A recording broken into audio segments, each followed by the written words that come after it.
Krasny Bor, frente de Leningrado, 10 de febrero de 1943.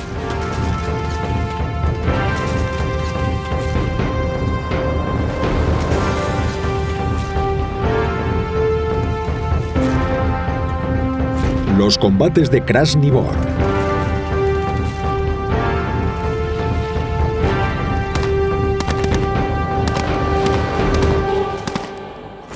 El 10 de febrero de 1943, el ejército soviético lanzó una enorme ofensiva para romper el asedio al que el ejército alemán estaba sometiendo a Leningrado.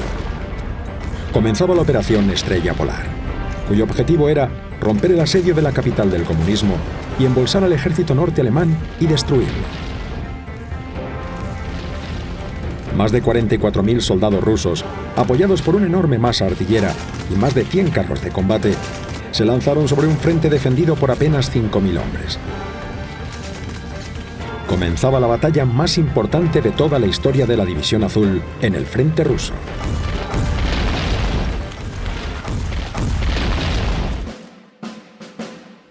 Rusia es culpable.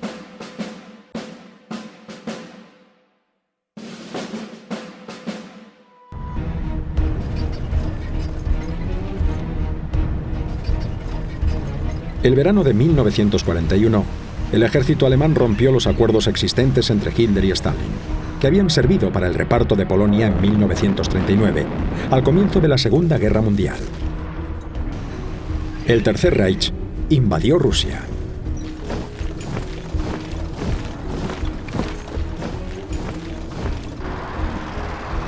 El ataque alemán fue acogido con verdadero entusiasmo en la España de Franco.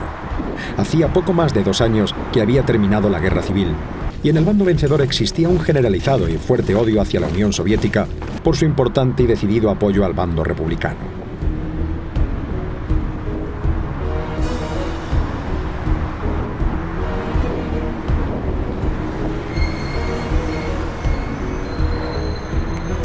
Al grito de Rusia es culpable, pronunciado por Serrano Suñer, ministro de Asuntos Exteriores de Franco, numerosos voluntarios se alistaron en los banderines de enganche que abrió la Falange por toda España.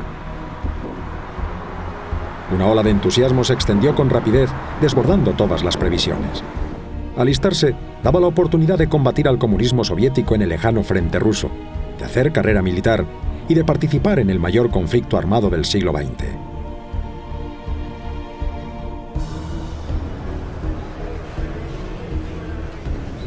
El 13 de julio de 1941, salían rumbo a Alemania los primeros de los casi 19.000 voluntarios que iban a ser encuadrados en una división de voluntarios españoles bajo el mando del general Muñoz Grandes, para combatir dentro de las filas de la Wehrmacht. Había nacido la División 250, más conocida por División Azul.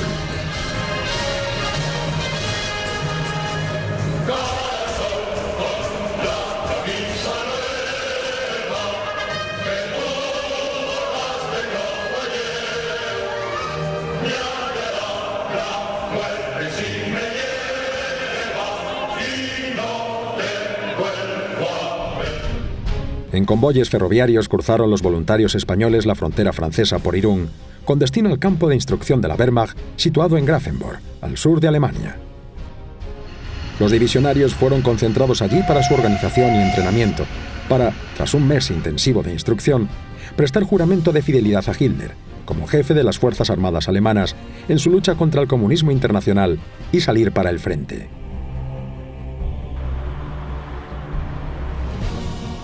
La División Azul comenzó su marcha con destino al frente de Moscú, pero el 26 de septiembre recibió la orden de dirigirse al frente norte. El 7 de octubre los primeros soldados españoles llegaron a la zona en la que iban a combatir, la orilla del Volchov y del lago Ilmen, y en los alrededores de la ciudad de Novgorod.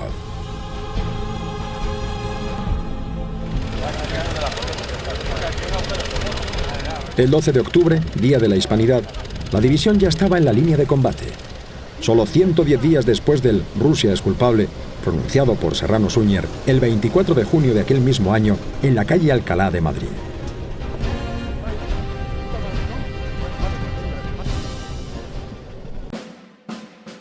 El Frente Ruso.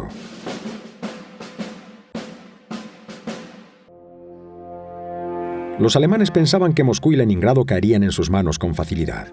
Pero Hitler y su Estado Mayor habían minusvalorado el valor y la capacidad de resistencia del Ejército Rojo y del pueblo ruso. La estepa se iba a convertir en la tumba del mejor ejército de la Segunda Guerra Mundial. El 13 de diciembre de 1942 se produjo el relevo del general Muñoz Grandes al frente de la división. Don Agustín, un hombre carismático e idolatrado por sus soldados, de ideas falangistas y que había establecido buenas relaciones con Hitler y su Estado Mayor, fue sustituido por el general Esteban Infantes, un hombre de sólida formación militar, pero menos carismático que su antecesor. A principios de 1942, la División Azul fue elegida para participar en el asalto frontal sobre Leningrado, cuyo asedio se prolongaba ya desde hacía un año, y cuya caída preveía el Estado Mayor alemán como inminente. En julio de 1942, los españoles se trasladaron del Bolchov a los arrabales de la ciudad. El 5 de septiembre la División Azul volvió a entrar en fuego, siendo ahora rebautizados sus regimientos como de granaderos, aunque sin ningún cambio sustancial en su armamento y equipos. Antes de Krasny Bor.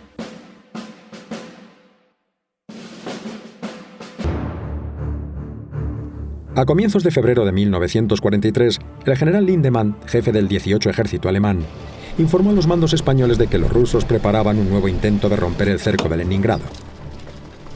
Esta vez por el sector de Krasny Bor, zona guarnecida por el Regimiento Español 262 del Coronel Sagrado.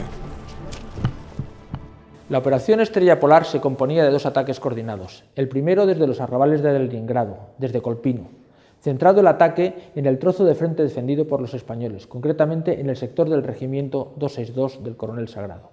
El segundo ataque vendría desde las líneas soviéticas en el Bolchov, para converger sobre las divisiones rusas que desde Leningrado habrían roto ya el frente alemán por Krasny Bor. Las fuerzas que atacaron desde Leningrado tenían como objetivo romper por la zona del frente donde se unían el 50 y el 26 Cuerpo de Ejército alemanes, justamente la zona de Krasny Bor, un sector del frente guarnecido por los divisionarios españoles del Regimiento 262. Si los rusos lograban tener éxito en su ataque, romperían por la mitad al 18 Ejército de Lindemann, quedando expuesto el 26 Cuerpo de Ejército alemán, al completo, a ser embolsado.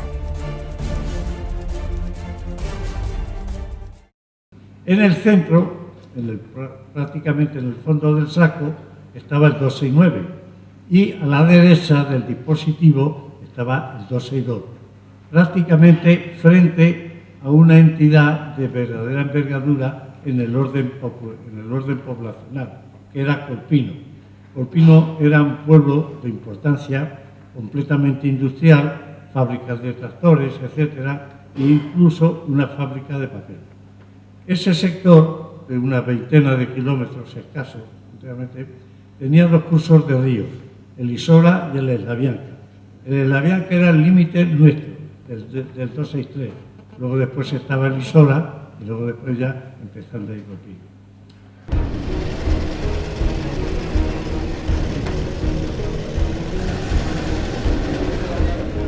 La División Azul cubría un frente extensísimo de unos 30 kilómetros, de los que algo más de un tercio estaban encomendados al Regimiento 262 del Coronel Sagrado.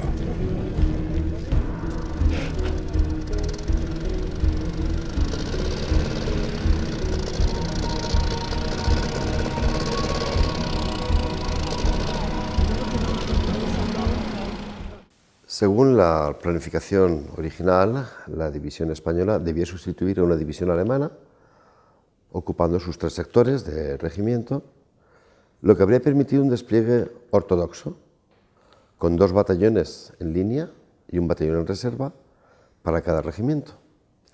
Pero en el momento de entrar en línea, el sector a su derecha, el sector justamente de Krasny Bor, había sufrido unos ataques muy fuertes contra la 4ª División SS, ataques tan fuertes que esta división alemana había quedado muy debilitada, de tal manera que a la división española se le encarga el sector originalmente previsto, más este sector de Yamisora y Krasny Bor.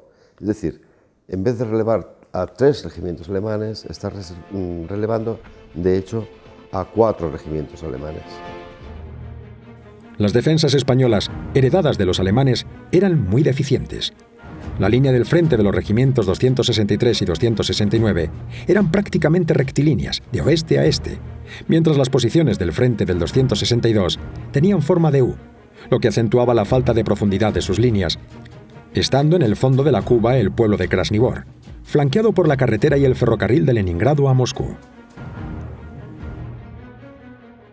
Con lo cual la situación es extremadamente tensa, porque el 10 de febrero la infantería española en Krasnivor solamente tiene como reserva una compañía para todo un sector de casi 35 kilómetros.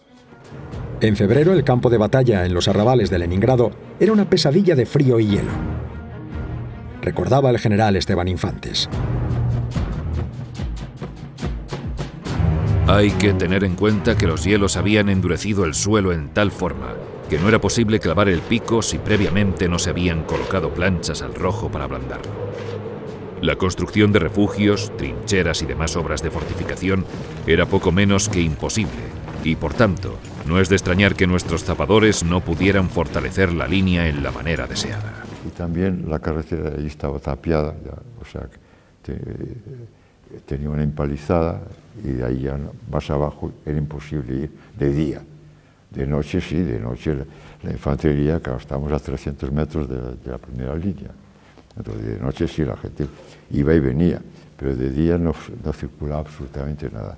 Y delante teníamos una explanada que bajaba suavemente como unos 300 metros hasta la primera línea.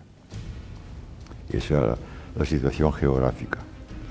El jefe de la división española, general Esteban Infantes, puso su cuartel general en Raikolovo, ante las alarmantes noticias que llegaban de todas partes y un inminente y brutal ataque soviético, quedando un batallón del regimiento 263 en reserva junto al segundo del regimiento 269, el mismo que casi había sido aniquilado en los altos de Siniavino y que se había empezado a reorganizar a la carrera y puesto en estado de alerta.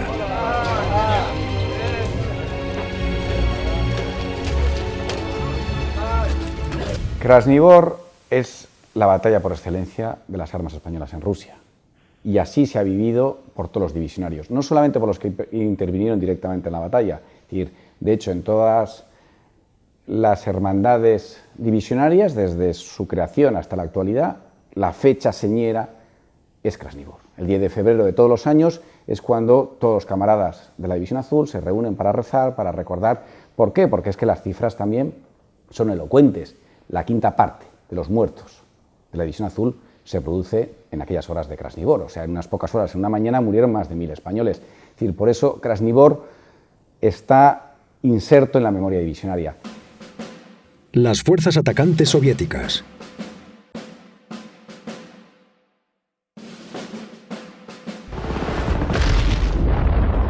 Ha escrito el general Fontenla que los rusos contaron con grandes reservas humanas, que les permitía lanzar oleada tras oleada de hombres durante toda la guerra, y en todos sus frentes, sin importarles el elevado número de bajas.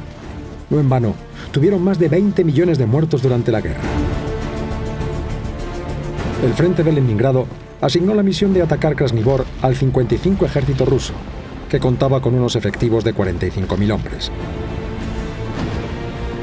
La ruptura del frente alemán se debía lograr tras un masivo bombardeo artillero realizado por 75 baterías de artillería de campaña y con el apoyo de su aviación, que contaba inicialmente con casi la total supremacía aérea.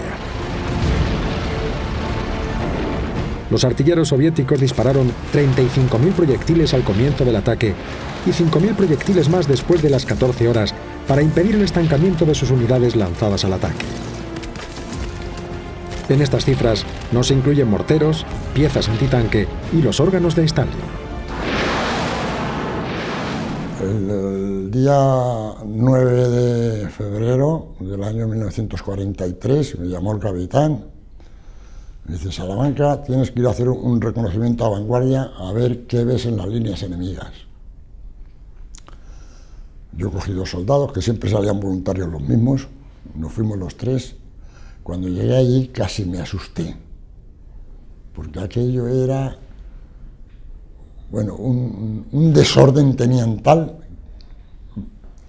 que es que no se podían dar. Te podían meter entre los rusos tranquilamente, que nadie iba a sospechar quién eras, porque carros de combate por todos sitios, piezas de artillería no paraban de pasar, formaciones de tropa, carros de combate, el organillo no sé cuántos, en fin, aquello era de miedo lo que había. El ataque soviético comenzó con un avance de la 63 División de la Guardia, mandada por el general Simoniak, cuyos flancos iban a ser cubiertos por 2 divisiones de fusileros apoyadas por carros de combate T-34 y KW-1.